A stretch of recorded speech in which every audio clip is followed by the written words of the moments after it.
as effectively as Julio La Cruz, but he is very, very quick. You watch him come to the ring here. He's in phenomenal condition. There's obviously a lot of real natural athleticism about him because he moves very well. Not just with his feet, you'll see he's pretty much on the balls of his feet all the way through the fight. That's tiring enough in itself, but his upper body movement is very good as well. And in fights I've seen him circle around an opponent, snapping out jabs, evading punches, and he's made himself extremely difficult to beat. Italian champion, boxed at the last World Championships, didn't go deep. And here we have, coming to the ring, Emmanuel Reyes, who pretty much left the Cuban system because he was behind Julio La Cruz and then behind Erislandy Savon. Came to Spain, won some national titles, boxed in Tokyo, got to the quarterfinals and then lost to Julio La Cruz. So that's not the best of luck, is it? But if you go to the later stages of a competition, you're going to have to expect to run into somebody like that. Massive win before that for him when he knocked out Vasily Levit, hugely decorated Kazakh fighter, in the second round in his very first fight. So it would be kind of poetic almost if Reyes ended up meeting La Cruz.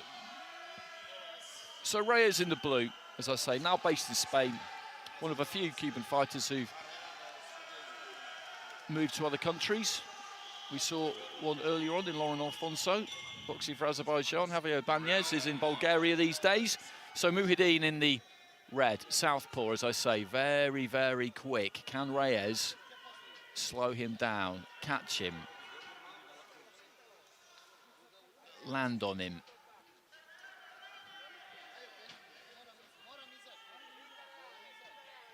MOUHIIDINE beating Julio Castillo, very experienced fighter of Ecuador, in his quarterfinal, and honestly beaten quite comfortably. Reyes got past Jamar Talley, another young US fighter who'd had a terrific competition, and also, and probably his best performance, I would say, against Hussein Aishish of Jordan, who he beat by unanimous decision, and it was a real good display.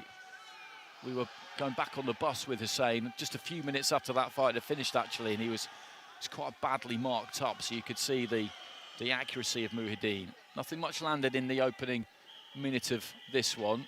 Reyes just trying to jab to the body there, then flicks one up to the head, didn't land. MOUHIIDINE jumps in there. You look at his feet on the canvas, that heel is almost never in contact with the canvas when he's in front of his man. That is extraordinarily tiring, but he's got that kind of fitness, that kind of fast twitch that is a natural thing, I think, really. Either you can do this or you can't. I don't think it would matter how hard you train.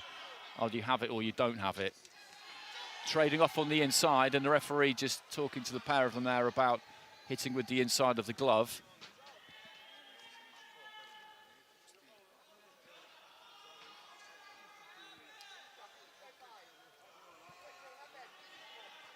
Well, neither really wanting to pull the trigger, and in the end, MOUHIIDINE kind of walked forward there, right hand to the body from Reyes. Looking for the uppercut there, Reyes. He was short, as was MOUHIIDINE with the 1-2. Chases Reyes across the ring there, MOUHIIDINE, but did eventually get there with a left hand to the body. There's been a lot of posturing, a lot of feinting, a lot of twitching, a reasonable amount of punching, not that much landing. A left hand to the body there from MOUHIIDINE. And another follow-up left hand may have landed. Jab from MOUHIIDINE. It's quite difficult to tell with him what lands and what doesn't because there's so much movement. Sometimes he's almost pulling back off punches before he lands them, the kind of technique that you would have seen back in computer point scoring days, really. Commits to that 1-2 a little bit more that time. Left hand just got through there from Reyes. And he's one of these fighters, MOUHIIDINE, Ron, where you know what he's going to do, you know what the attributes are that he's got, but doing something about it is difficult. Certainly, yes. Plenty of activity, but in amongst all of that activity, I'm not quite sure how much accuracy there was. And I happen to think that the man in blue edged that round. But the judges have gone 4-1 the other way because he's very active, very busy. But as you pointed out during commentary, often pulls back, and with him pulling back, sometimes the punch hasn't really landed. But he's certainly the busier boxer, taking it on a 4-1 split after 3 minutes of boxing. Scoring right hand with the body there. That's a really good example of why he's hard to score, because I can see exactly why you went the other way. Because with MOUHIIDINE, it's difficult to know what's landed and what hasn't. There's quite a lot of sizzle and not that much steak, as somebody described it once. Yeah, there's a lot of smoke and mirrors, but some of it does get through, and it's convincing. It's convincing. Convinced 4 of the 5 judges there anyway. Don't know what you're laughing about. So into the second round, MOUHIIDINE in the red of Italy, Reyes in the blue of Spain. Nice combination on the inside there from MOUHIIDINE, and again there as Reyes just stands a little bit further in range and looks to try and let his hands go. Now, when you've lost an opening round,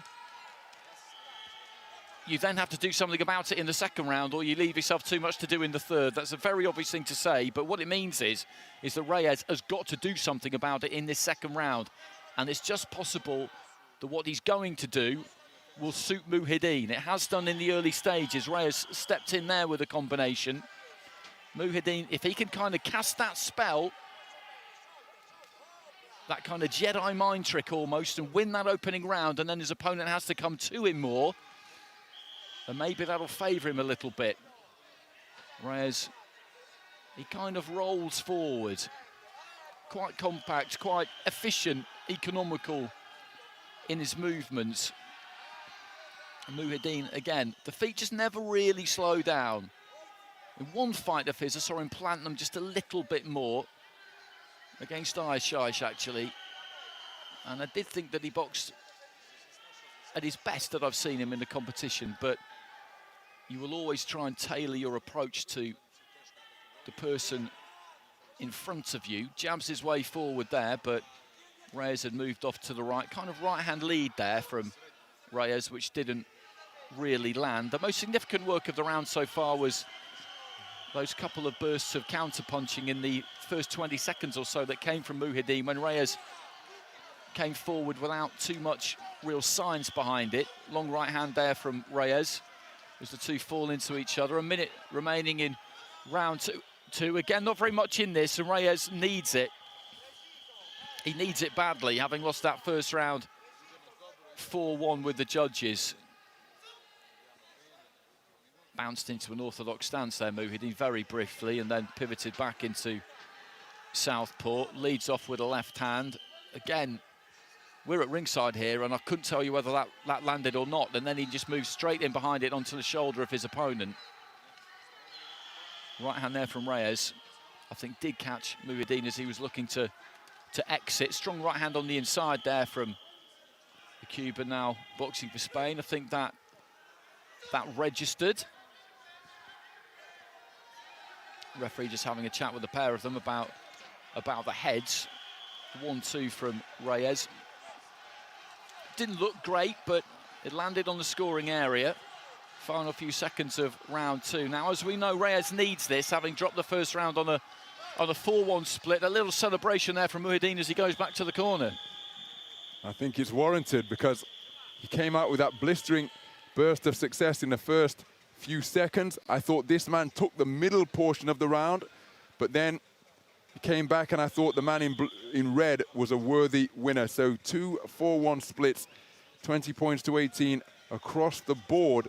4 of them in favor of the Italian boxer, the other 2 in favor of Reyes. And Reyes just hasn't been able to raise his tempo enough, with enough sustained success to get it for more than one of the 5 scoring judges. I don't think he won the second round. I thought he did take the first, but the man from Spain embellishes all of his successes as well with the little celebrations, winding them up, and he's so busy. That's the word. Dynamism can often serve him well in close situations. That is the word. He is so busy. So into the third and final round, and Reyes needs something show-stopping here, almost literally, because the only way for him to get this done now is to catch up with MOUHIIDINE land on him and just take everything away from him, really. And it's interesting to see MOUHIIDINE emerge, because at the World Championships 2 years ago, he got knocked out early. Won a European Under-22 in 2018, but that's a little while ago. Now Italian national champ this year, and he's going to box his way to the final of the World Championships. Now we know that quite a lot of fighters, previous top-level fighters, have left the system post-Olympics, but nevertheless, this is a huge step that he's taken. Was a solid-looking right hand there that got through from Reyes towards the start of the round, a minute into it. And as stated, he just needs to avoid disaster here, really, MOUHIIDINE, and he's going to go through to the final and face Julio de Cruz, which will be a kind of dream come true in itself. MOUHIIDINE just sticks with the jab, tries to let his hands go on the inside.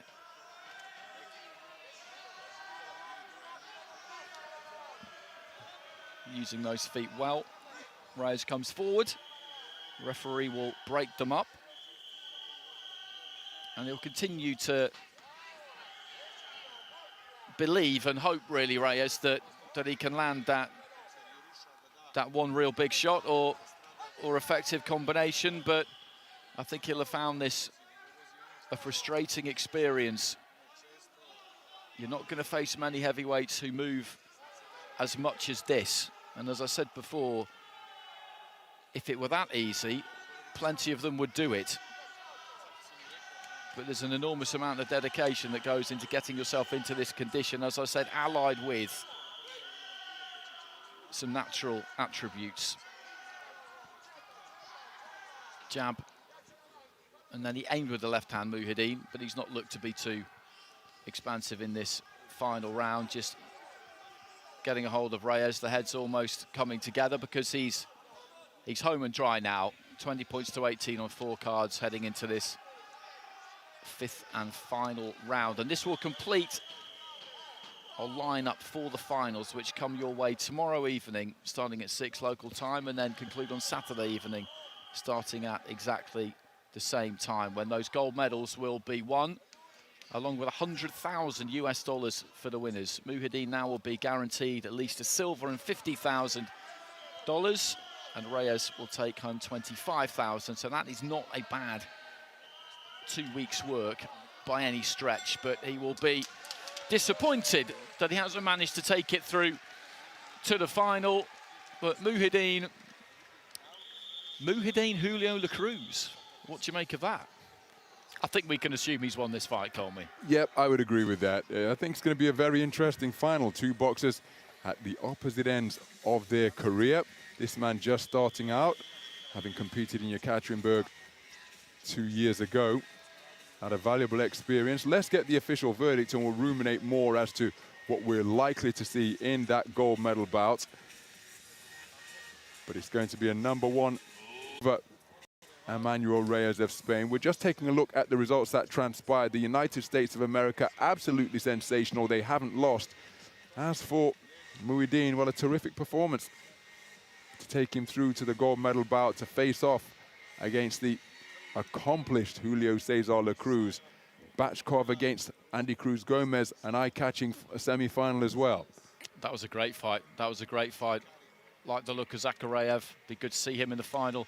Alfirov, again, just an absolute pleasure to observe. And it's been a great day of boxing, afternoon session and an evening session. When you get to the sharp end of this competition, it's just sensational. And we've still got the finals to come, so